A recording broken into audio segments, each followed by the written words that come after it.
What is going on, guys? Bo back here with another review, this time of the Seiko srpd-51. Make sure you clarify the srpd, not the srpb. This one's half the price. Started right off. This is a Seiko 5 sports line watch. It is an automatic watch, as you can see right there on the face, and it is a Japanese movement. It's the Seiko 4R36 because it does have the day-date complication. If it were the 4R35, it would only have the date, no day. It has a 24 joule movement with a 41-hour power reserve, roughly. I've noticed that it slows by about a minute or two a week. Now, I wear it every day. I don't know if that has anything to do with it. I don't know, but I lose a couple minutes a week, about a minute a week, and end up having to reset it most of the time on Monday morning when I get to work. Have to dial it forward a little bit. The 4R36 is a hacking and hand winding movement, which means when you pull that crown out to adjust the time, the second hand does stop to give you a more accurate time setting experience. It is a mineral crystal on the glass, not sapphire, but Seikos have always been scratch resistant for me. I don't have any nicks in the glass that I can see. There is something on the glass. Nope.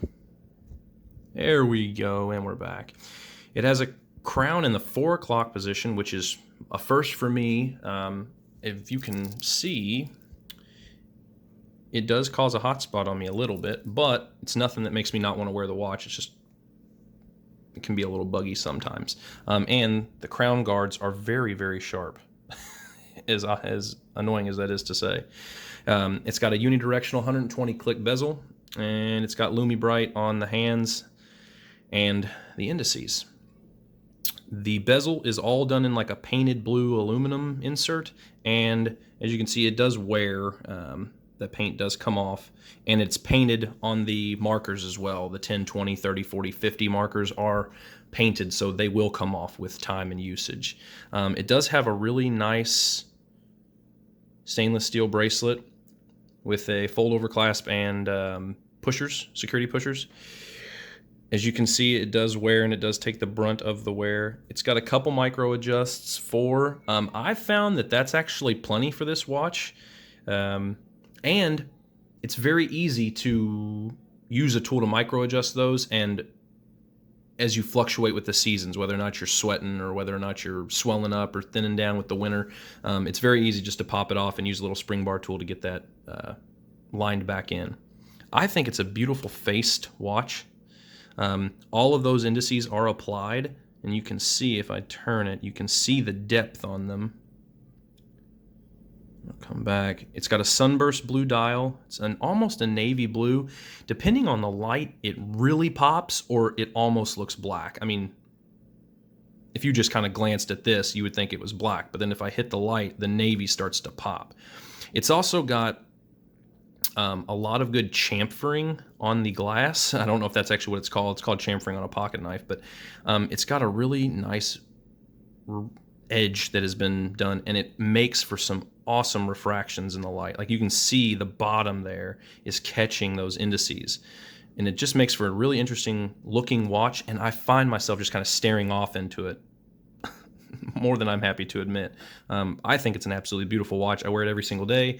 It hasn't replaced my G-Shocks, so to say. I'm still keeping my G-Shocks, and while a dive watch is inherently robust just because it's 316L stainless and it's all metal, I did have to send this watch in for repair. Seiko's warranty was fantastic. They had it back to me within 2 weeks. Like from time I delivered it to them to the time it came back to my doorstep was 2 weeks on the nose. The watch would only work upside down. So I don't know if one of the gears came loose from shock. I don't know if one of the springs came undone and would only work with weight applied to it. I'm not exactly sure. But they fixed it, sent it back. I've had no problems with it, but just be aware it's not a G-Shock, as far as toughness goes. It is a much more, to me, a much more mechanical, much more in-depth movement than just a a quartz powered digital watch. So yeah, that's my review. It's a gorgeous watch. Oh, another little tiny note: Saturday comes up blue and the Sunday comes up red. I don't know why, but I find that just a really cool little feature. There is no, I don't know if it's going to be able to focus that close. There is no outline on the box for the date window.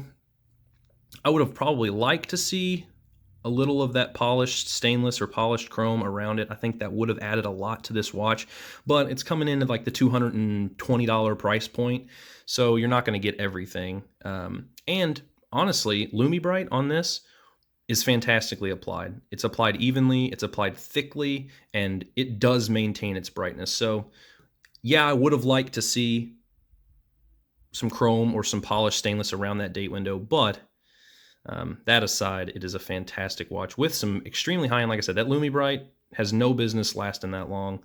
The bezel action's pretty good, and I think it punches a little bit above its weight just with how it looks. But that's just me. It does have this awesome brushed look everywhere except for the sides, and even the sides of the band itself are polished. The sides of the case are polished.